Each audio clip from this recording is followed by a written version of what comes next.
الحمد لله وكفى، الصلاة والسلام على خاتم الرسل وسيد الأنبياء وعلى آله وأصحابه الأتقياء. أما بعد، فأعوذ بالله من الشيطان الرجيم. بسم الله الرحمن الرحيم. إن الذين آمنوا وعملوا الصالحات وأقاموا الصلاة وآتوا الزكاة لهم أجرهم عند ربهم ولا خوف عليهم ولا هم يحزنون. يا أيها الذين آمنوا اتقوا الله وذروا ما بقي من الربا إن كنتم مؤمنين، فإن لم تفعلوا فأذنوا بحرب من الله ورسوله، وَإِن تُبْتُمْ فَلَكُمْ رُءُوسُ أَمْوَالِكُمْ لَا تَظْلِمُونَ وَلَا تُظْلَمُونَ.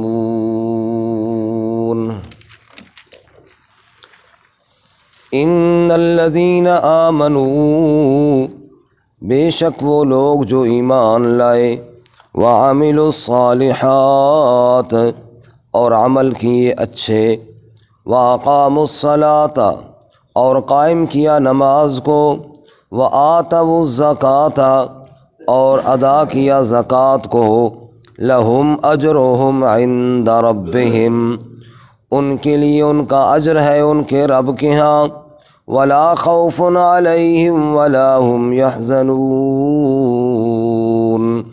اور نہ خوف ہوگا ان پر اور نہ وہ غمگین ہوں گے۔ یا ایہا الذین آمنوا اتقوا اللہ، اے ایمان والو ڈرو اللہ تعالیٰ سے، وذروا ما بقی من الربا اور چھوڑ دو جو باقی ہے سود میں سے، ان کنتم مؤمنین اگر تم ایمان والے ہو تو، فإن لم تفعلوا پس اگر تم نے نہ کیا، فَأْذَنُوا بِحَرْبٍ مِّنَ اللَّهِ وَرَسُولِهِ پس تیار ہو جاؤ اللہ اور اس کے رسول کے ساتھ جنگ کے لیے، وَإِن تُبْتُمْ اور اگر تم توبہ کر لو، فَلَكُمْ رُءُوسُ أَمْوَالِكُمْ پس تمہارے لیے تمہارے اصل مال ہیں، لا تظلمون ولا تظلمون نہ ظلم کرو اور نہ ظلم کیے جاؤ۔ سبحان ربک رب العزت عما یصفون، سلام علی المرسلین والحمد للہ رب العالمین۔ اللہم صل علی محمد وعلی آل محمد کما صلیت علی ابراہیم وعلی آل ابراہیم انک حمید مجید۔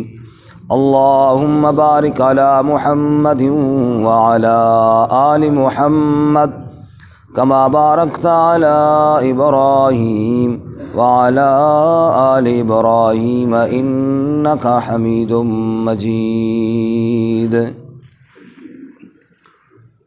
معزز سامعین، سورۃ البقرہ کا 38واں رکوع آیت نمبر 277، 278 اور 289 آپ کے سامنے تلاوت کی ہیں۔ اللہ رب العزت ان کے مطابق صحیح بیان کی توفیق عطا فرمائے اور ہمیں قرآن و سنت پر عمل کرنے کی توفیق عطا فرمائے۔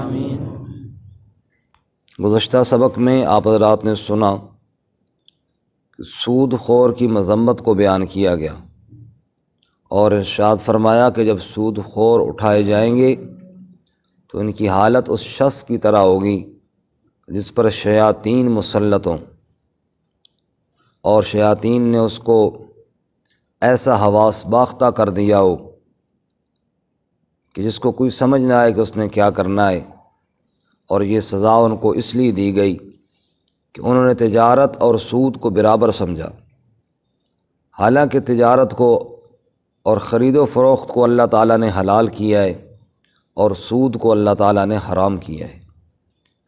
پھر آخر میں فرمایا کہ جس شخص کے پاس اللہ کی طرف سے نصیحت آئے اور وہ سود لینے سے باز آ جائے تو گزشتہ جو کچھ لے چکا ہے وہ اللہ تعالیٰ معاف فرمائے گا اور اس کا معاملہ اللہ کی جانب ہے، لیکن اگر کوئی پھر سود لے تو وہ دوزخ میں جائے گا۔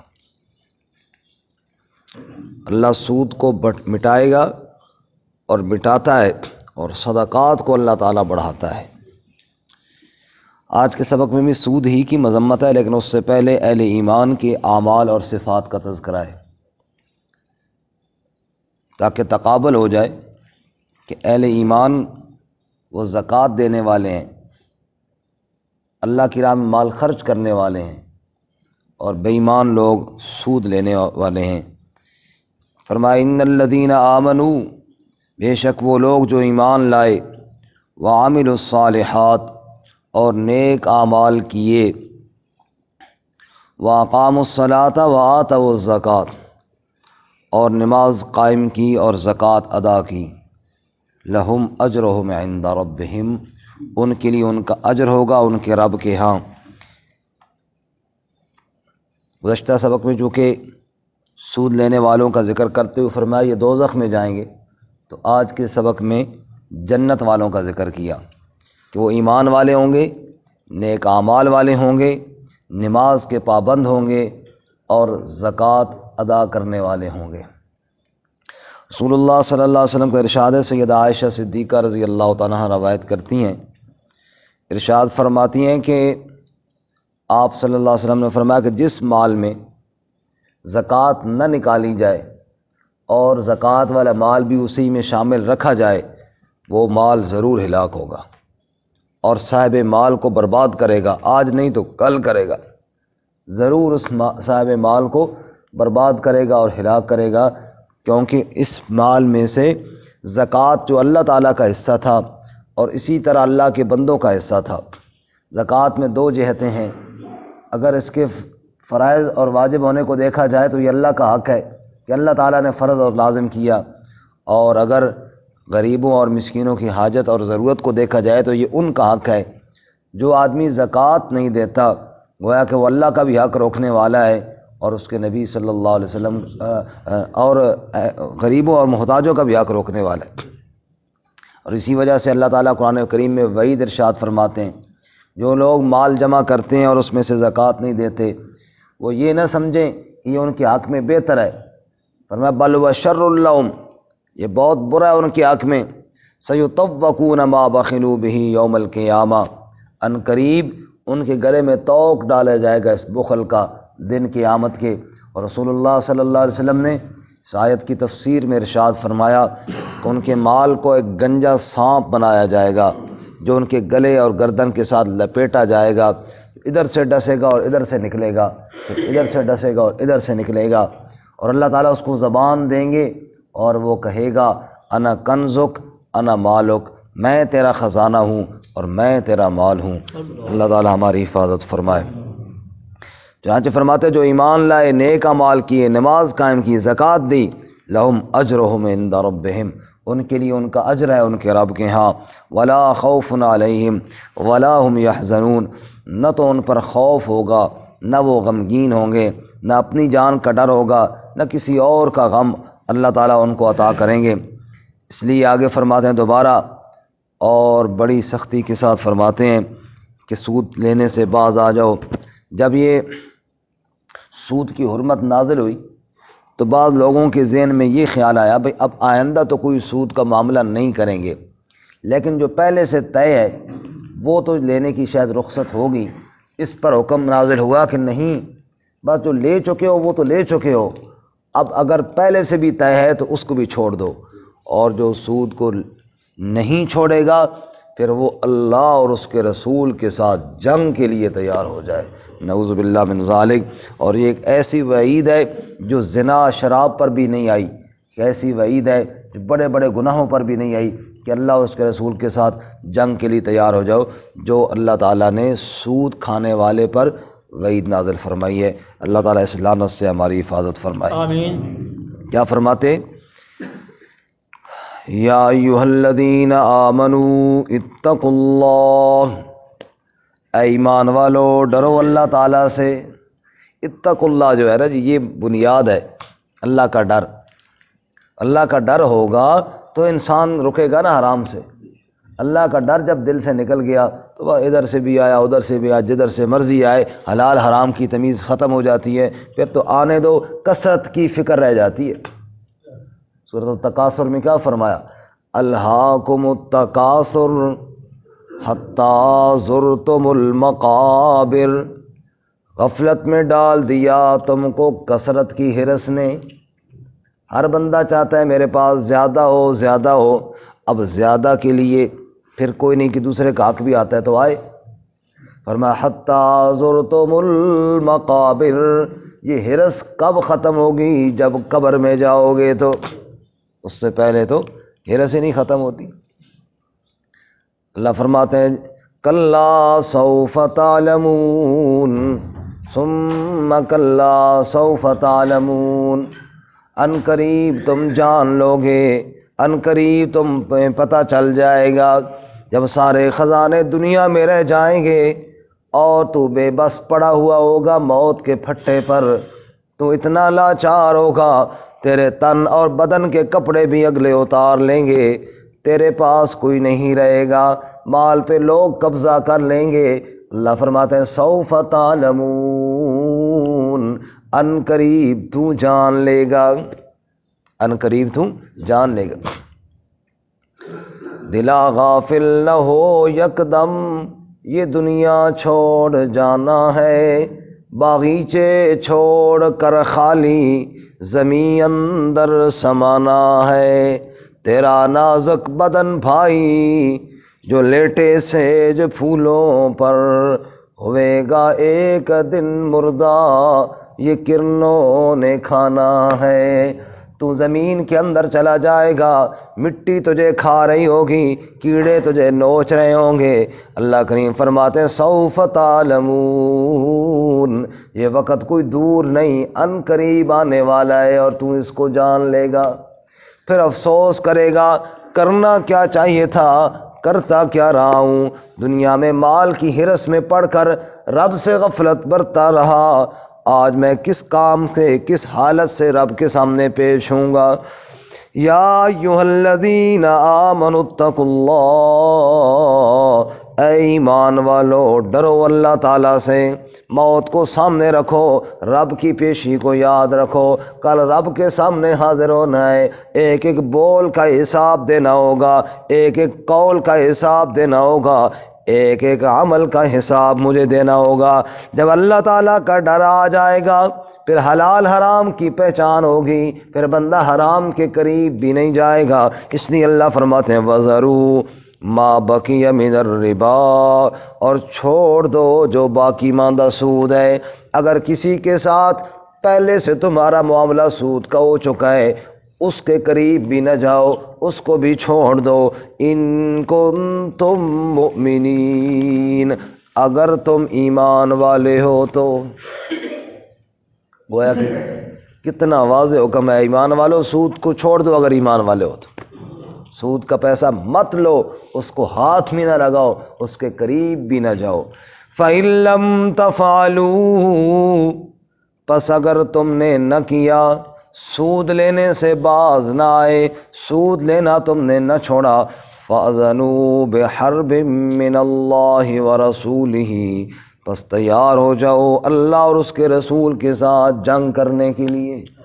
سب کو استغفر اللہ، نعوذ باللہ من ذالک۔ من حیث القوم، سود کی لعنت میں ایسے جکڑے ہوئی ہیں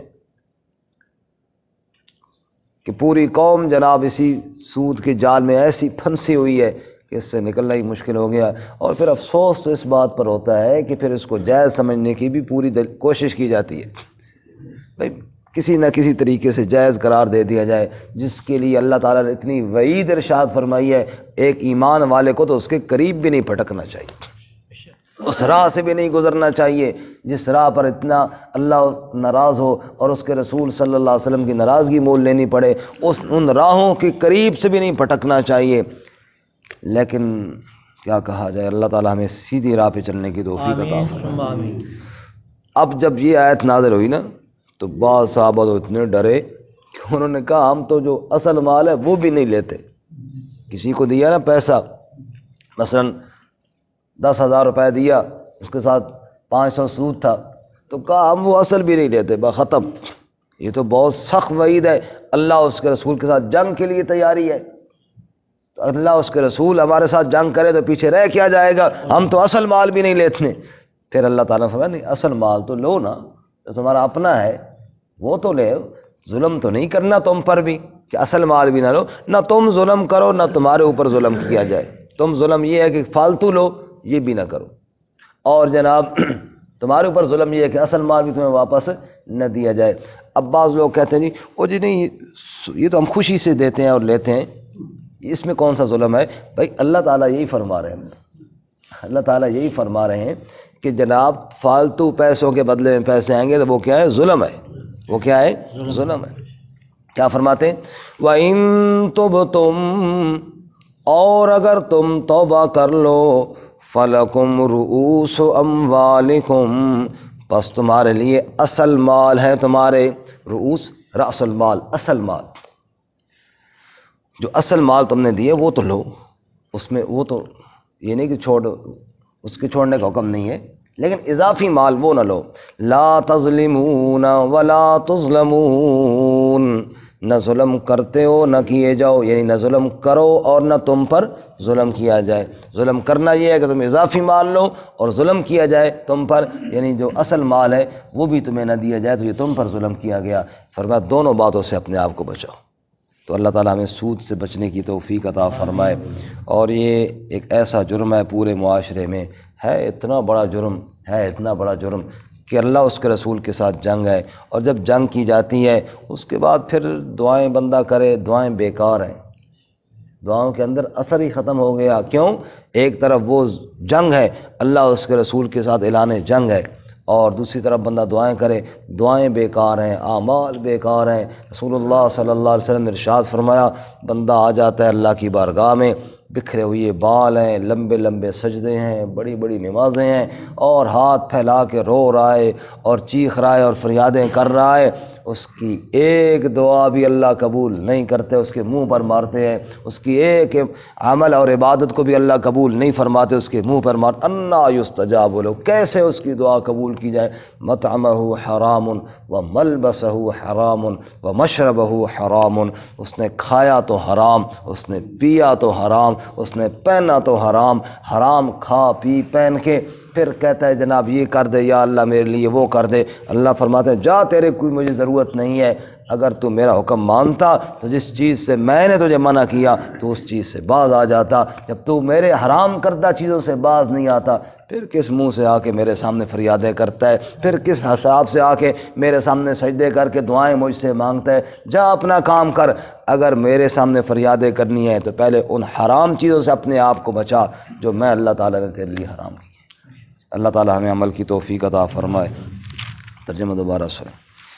ان الذین آمنوا وعملوا الصالحات، بے شک وہ لوگ جو ایمان لائے اور نیک اعمال کیے، واقاموا الصلاۃ وآتوا الزکاۃ، اور نماز قائم کی اور زکوٰۃ ادا کی، لہم اجرہم عند ربہم، ان کے لیے ان کا اجر ہوگا رب کے ہاں، ولا خوف علیہم ولا ہم یحزنون، اور نہ خوف ہوگا ان پر اور نہ وہ غمگین ہوں گے۔